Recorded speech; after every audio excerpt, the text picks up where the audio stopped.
Paroda road cotton market जवळील survey number 338 ब व 336 म्हणजेच फायनल प्लॉट नंबर 28 अ बाबतची येणे ऑर्डर रद्द करून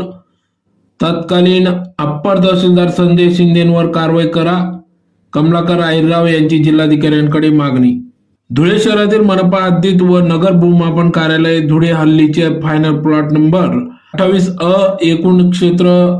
32,428.80 चौरस मीटरचे लेआउट मधील भक्कड स्वरूपाचे प्लॉट नंबर 1 ते 117 म्हणजेच पूर्वीचे सर्वे नंबर 338 ब व 334 संदर्भात सन 2013 पासून या दिवाणी प्रकरण न्यायप्रविष्ट असताना सन 2015 पासून मनाई हुकूम असून जिल्हा विधी अधिकारी जिल्हाधिकारी कार्यालय धुळे यांचा अभिप्राय व त्या आधारे जानेवारी 2022 रोजीचा कलम 42 ब प्रमाणे परवानगी नाकारल्याचा आदेश तत्कालीन धुळे येथील अप्पर तहसीलदार संजय शिंदे यांनी दिला असताना तसेच महाराष्ट्र जमीन महसूल अधिनियम 1966 चे कलम 42 व 44 अंतर्गत प्रयोजनात बदल करण्याबाबतची परवानगी देण्याचा अधिकार फक्त जिल्हाधिकाऱ्यांना असताना देखील त्यानंतर अधिकाराचा दुरुपयोग करून तत्कालीन अप्पर तहसीलदार संजय शिंदे यांनी बेकायदा नियमाविरुद्ध नियमांची पायमल्ली करून मनाई हुकूम असताना देखील त्यांनी विसंगतीपूर्ण आदेश 5 सप्टेंबर 2022 रोजी करून कायदेशीर चूक व अधिकारांचा दुरुपयोग केला. इंडस्ट्रीयल जमिनीला परवानगी देता येत नसताना सदर आदेश केला. त्यामुळे सदरची येणे ऑर्डर ही रद्द करावी व तत्कालीन अप्पर तहसीलदार संजय शिंदे यांच्यावर गुन्हा दाखल करून कारवाई करावी अशी मागणी या निवेदनातून आज जिल्हाधिकारी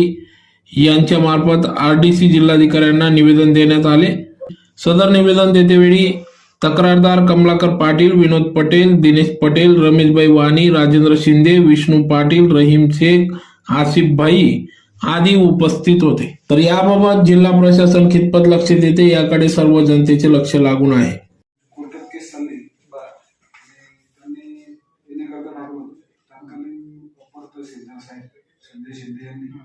त्यांच्या अधिकारात नसताना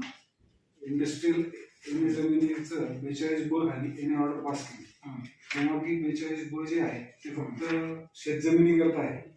आणि ज्याचं कोर्ट मॅटर असेल त्याचं 42 ब खाली येणे ऑर्डर करू नये असे सरकारचे गाईडलाईन सुद्धा प्लीजमेंटची जी नोंद होती आमची ती सुद्धा तत्कालीन जे सर्कल होते त्यांनी कमी केली. जेव्हा की नाशिक गव्हर्नमेंटचं प्रोजेक्ट प्लस सुप्रीम कोर्टाचे काही जे निकाल लागले होते त्याच्या अनुषंगाने किंवा ज्याच्यावर कोर्टाची स्टे ऑर्डर असेल त्या प्लीजमेंटची नोंदी कमी